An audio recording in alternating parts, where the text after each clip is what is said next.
नमस्कार साथियों, तक्षशिला एजुकेशन हम में आपका स्वागत है। हाजिर हम डेली करंट अफेयर के नए सेशन के साथ। चलिए शुरू करते हैं।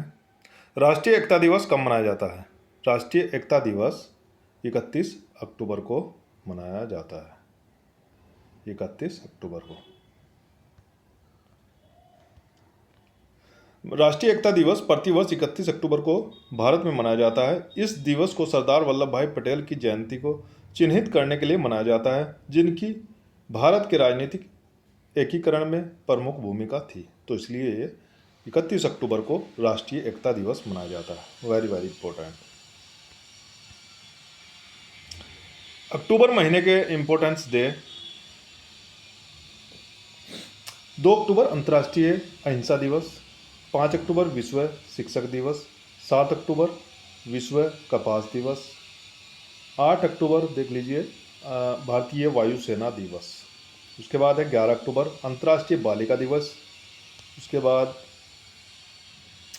20 अक्टूबर विश्व सांख्यिकी दिवस और 24 अक्टूबर विश्व पोलियो दिवस। इस माह के जो इम्पोर्टेंट डेज थे वही हमने इस सेशन में कवर कराए हैं, तो उनको आप याद रखिए। चलिए नेक्स्ट।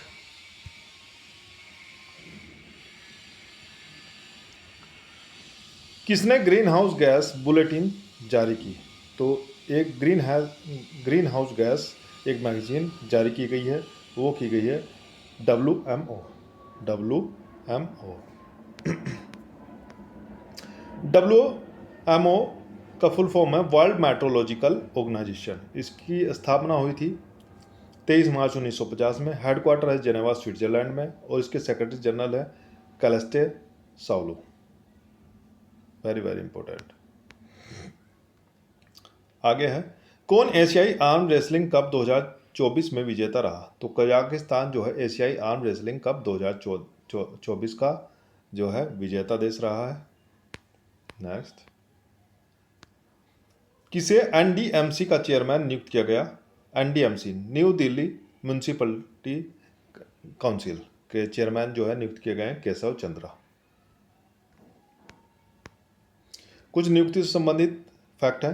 भारतीय एयरटेल ने शाश्वत शर्मा को नया CEO नियुक्त किया है। विपिन कुमार को एयरपोर्ट अथॉरिटी ऑफ इंडिया का अध्यक्ष चुना गया है।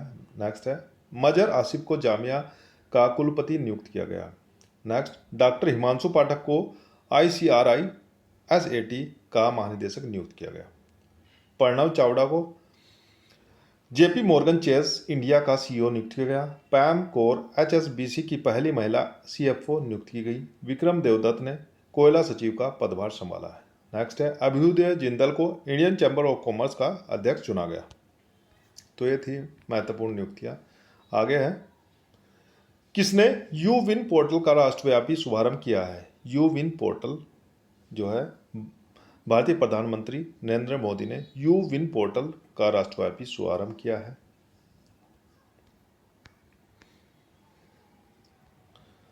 हाल ही में विश्व कुश्ती चैंपियनशिप में मानसी अहलावत ने कौन सा पदक जीता है? तो मानसी अहलावत ने जो है विश्व कुश्ती चैंपियन में कांस्य पदक जीता है। नेक्स्ट, किसने पराली जलाने पर रोक लगाने के लिए राज्य विशिष्ट योजना लागू की है? तो हरियाणा राज्य ने जो धान की जो पराली है उसको जलाने पर रोक लगाने के लिए एक विशिष्ट योजना लागू की है। Very very important. नेक्स्ट है, कुछ महत्वपूर्ण महोत्सव या त्यौहार हैं, उनके बारे में जानते हैं। नंबर 1 है, अंतर्राष्ट्रीय गीता महोत्सव 2024 का आयोजन कुरुक्षेत्र हरियाणा में किया गया। हरियाणा सरकार ने 80 कोटे के अंदर सब कोटा लागू करने का फैसला लिया है। Very very important. हरियाणा सरकार ने किडनी रोगियों के लिए निःशुल्क डायलिसिस की घोषणा की है। हरियाणा में गंभीर रूप से लुप्त प्राय लंबाकार कछुआ प्रजाति को देखा गया है। नेक्स्ट है, पहली विश्व महिला कबड्डी लीग हरियाणा में शुरू हुई। हरियाणा सरकार सभी फसलों की खरीद न्यूनतम समर्थन मूल्य पर करेगी। Next, PGIMER post graduate institute of medical education and research का भारत का पहला चिकित्सा संस्थागत संग्रहालय चंडीगढ़ में स्थापित किया गया। आगे है, उत्तर प्रदेश सरकार ने अयोध्या दीपोत्सव में कितने लाख दिए जलाकर गिनीज वर्ल्ड रिकॉर्ड बनाया है? तो 25 इस बार जो है दीपावली पर अयोध्या में राम मंदिर में जो है 25 लाख दीपोत्सव करके गिनीज वर्ल्ड रिकॉर्ड में दर्ज किया है। Very very important. नेक्स्ट है, भारतीय रिजर्व बैंक ने स्वर्ण भंडार बढ़ाकर कितने मीट्रिक टन कर लिया है? तो 855 मीट्रिक टन भारतीय रिजर्व बैंक के पास गोल्ड का भंडार है। नेक्स्ट, कहाँ सांबर झील में 40 से अधिक प्रवासी पक्षियों की मृत्यु हुई है? तो राजस्थान में सांबर झील है। तो सांबर झील में 40 से अधिक प्रवासी पक्षियों या बाहर से आए हुए पक्षियों की मृत्यु हुई है। एक दुखद घटना है प्रवासी पक्षियों की मृत्यु से संबंधित। साल 2025 में आईफा अवार्ड्स का आयोजन जयपुर में किया जाएगा। महत्वपूर्ण है राजस्थान के लिए। भारत का तीसरा स्वदेशी pressurised heavy water reactor Rajasthan में एक्टिवेट हो गया है। नेक्स्ट है, अभ्यास तरंग शक्ति 2024 का दूसरा चरण जोधपुर में हुआ और पहला 6 अगस्त से 14 अगस्त तक तमिलनाडु में के सुलार में हुआ था। आगे, विषाणु युद्ध अभ्यास मॉक ड्रिल का आयोजन अजमेर में हुआ। विषाणु युद्ध अभ्यास, तो ये मॉक ड्रिल है, अभ्यास है सेना के, तो इनको याद कर लीजिए, इनके नाम और इनके स्थल जहाँ पर आयोजित किए गए। एनटीपीसी ने जैसलमेर में 160 मेगावाट का सौर क्षमता चालू की है। तो एनटीपीसी ने 160 मेगावाट का जो है सोलर पावर प्रोजेक्ट शुरू किया है। नेक्स्ट है, वित्त मंत्री निर्मला सीतारमण ने उदयपुर में जीएसटी भवन का उद्घाटन किया। राजस्थान की पहली विमानन अकादमी अजमेर के किशनगढ़ में शुरू हुई। नेक्स्ट,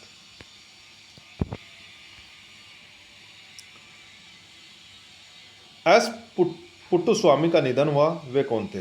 ये एक न्यायमूर्ति थे, एस पुट्टुस्वामी।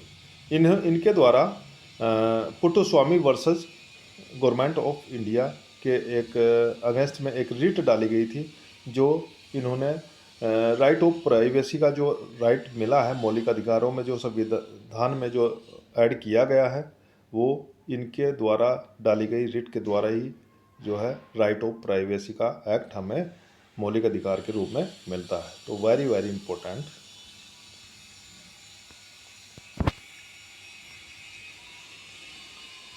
हाल ही में कहाँ वार्षिक श्रुबला महोत्सव मनाया गया? तो लद्दाख में श्रुबला महोत्सव मनाया गया। नेक्स्ट, किस राज्य सरकार ने एलिवेट 2024 का शुभारंभ किया? तो कर्नाटक सरकार ने एलिवेट 2024 कार्यक्रम का शुभारंभ किया है। नेक्स्ट, कर्नाटक ने 24वीं राष्ट्रीय पैरा तैराकी चैंपियनशिप जीती है। महत्वपूर्ण है। बीसीसीआई ने बेंगलुरु में राष्ट्रीय क्रिकेट अकादमी का उद्घाटन किया गया है। आरबीआई ने बेंगलुरु में एसएफबी के निदेशक के लिए सम्मेलन आयोजित किया है। नेक्स्ट है, कर्नाटक में पहला गैस आधारित येलंका गैस बिजली संयंत्र चालू किया गया। नेक्स्ट है, दक्षिणी भारत का पहला आदिवासी पुस्तकालय कानू कर्नाटक में खुलेगा। नेक्स्ट, भारत में सर्वाधिक इलेक्ट्रॉनिक व्हीकल चार्जिंग स्टेशनों के साथ कर्नाटक शीर्ष पर है। कर्नाटक सरकार ने वनों और पश्चिम घाटों में अतिक्रमण हटाने के लिए टास्क फोर्स का गठन किया। बहुत ही महत्वपूर्ण जो है कार्य थे कर्नाटक सरकार के द्वारा किए गए। किसे ग्लोबल फाइनेंस मैगजीन द्वारा 2024 के लिए भारत का सर्वश्रेष्ठ बैंक नामित किया गया? तो ग्लोबल फाइनेंसिंग मैगजीन के लिए एसबीआई को नामित किया गया है। नेक्स्ट है, सीडीएस जनरल अनिल चौहान किस देश की 5 दिवसीय यात्रा पर गए? तो CDS general Anil Chauhan Algeria की 5 दिन की यात्रा पर गए। नेक्स्ट है, किस देश की सरकार 14 वर्ष से कम आयु के बच्चों को सार्वजनिक अस्पतालों में निःशुल्क कैंसर उपचार देगी? तो नेपाल देश की सरकार 14 वर्ष से कम आयु के बच्चों को सार्वजनिक अस्पतालों में निःशुल्क कैंसर उपचार प्रदान करेगी। ये उनके द्वारा लिया गया एक बहुत ही महत्वपूर्ण निर्णय है, जिससे बच्चों को स्वास्थ्य सुविधाएं, कैंसर से संबंधित जितनी भी सुविधाएं हैं वो मुफ्त में दी जाएंगी। तो ये थे आज के डेली करंट अफेयर के महत्वपूर्ण क्वेश्चन।